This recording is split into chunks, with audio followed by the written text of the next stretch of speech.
Raha misy olona tahanao sitrapony dia alalany amin'ny fampianarana izy, na avy amin'Andriamanitra izany na miteny amin'ny fahefa-mitenako aho. Jaona 7:7-10.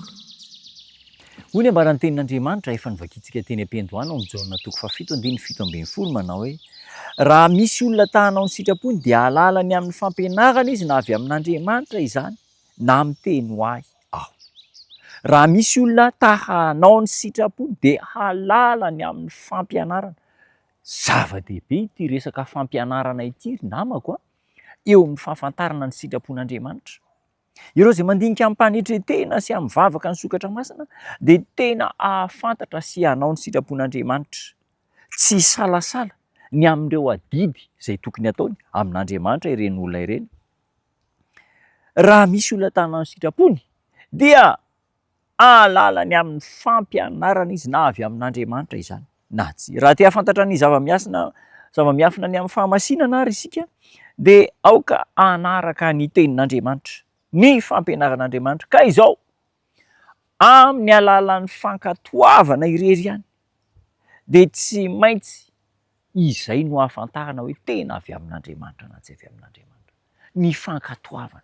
Be dia be nge ny manaiky ny fahamarinan'ny tenin'Andriamanitra ary namany, be dia be manaiky ireo fahamarinana rehetra. Ao anatin'ny tenin'Andriamanitra manko dia misy fahamarinana be dia be, ilay ataontsika hoe doctrine zany na dogme. Misy doctrine be dia be ao anatin'ny tenin'Andriamanitra. Fa ny tena mampiavaka ny olona mino sy tena mianatra ny tenin'Andriamanitra dia ny atao hoe fankatoavana, obéissance totale. Io no mampiavaka azy ireo. Ny fankatoavana dia tsy maintsy avy amin'ny faharesen-dahatra. Rehefa resy lahatra ny amin'ilay fahamarinana ianao dia tarika anao any amin'ny fankatoavana izany. Faharesen-dahatra anaraka an'ilay fitsipika ary ny olona manana toetra toy izany feno fankatoavana, ireo ihany nofidian'Andriamanitra ho any amin'ny famonjena. Mafy zany an-dalan'ny teny izany, tena mafy, tena manindrona. Ny olona manana toetra ny fankatoavana nofidian'Andriamanitra ho any amin'ny famonjena. Mifampiankina ilay izy. Inona moa ilay mifampiankina? Mandinika ny tenin'Andriamanitra, malala ny fahamarinana, mankatoa ary ireny nofidiana ho any amin'ny famonjena.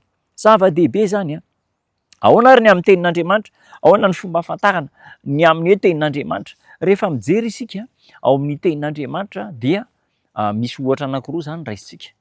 I Adama sy Eva tany amin'ny Saedena. Rehefa tao amin'ny Saedena izy dia nomen'Andriamanitra baiko, nomen'Andriamanitra didy zany. Aza mihinana ny hazo fahalalana ny tsara sy ny ratsy. Tsoakevitra voalohany izay.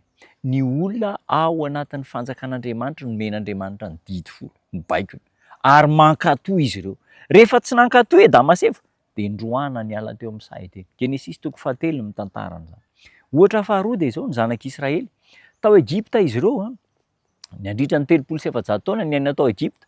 Nahaka ny fomban'ny Egyptiana, ny fomba amam-panao na nompo sampy ny vavaka tamin'Andriamanitra. Fa rehefa niala tao Egypta izy ireo dia nomen'Andriamanitra azy ny baiko sy ny didy folon'Andriamanitra. Niala tao aiza moa izy ireo? Andeha ho any amin'ny tany Kanana. Ny olona mizotra ho any amin'ny toerana tian'Andriamanitra aleha famonjena zany no omen'Andriamanitra ny didy folo. Ka mitandrina mankatoa azy ireo. Azo ampiarina ihany koa zany eo amin'ny fanarana ny tenin'Andriamanitra. Ny olona ao anatin'ny fanjakan'Andriamanitra no mitandrina ny didy folon'Andriamanitra, mankatoan'Andriamanitra. Zay ny voalohany. Ary ny olona manam-panirinany hiditra any amin'ilay fiainana mandrakizay, mizotra ho any, niala avy any Egypta no omen'Andriamanitra ny baikony ary mankatoa izy ireo. Ry namana, any ho any manerana an'izao tontolo izao dia mbola misy lehilahy sy vehivavy anetsy ny anapitrisany maro. Tokony alalan'ny fahamarinana ary fantatr'Andriamanitra fa hankatoa izy ireo. Omenantsika ny tenin'Andriamanitra mba hianarantsika ary hankatoavintsika. Dinio ary ny soratra masina fohitantsika fa tsy misy taranaka Adama na lahy na vavy natao hovonjena ao anatin'ny tsy fankatoavana, fa anatin'ny fankatoavana. Mafy dia mafy zany afatra izany. Manasa antsika ny tenin'Andriamanitra mba hankatoa. Tenin'Andriamanitra miteny manao hoe raha tia ianareo dia hitandrina ny didiko. Any amin'ny Jaona any misy an'izany.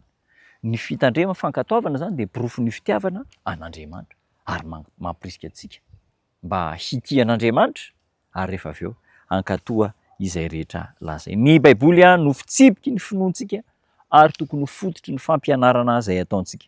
Fahamarinana sy ny fivavahana ara-baiboly ihany dia ho tafajoro amin'ny andro fizahan-toetra sy ny fitsarana. Tsy azontsika atao ny manolana ny tenin'Andriamanitra arak'izay metimety amintsika sy izay mampilamindamina ny fiainantsika.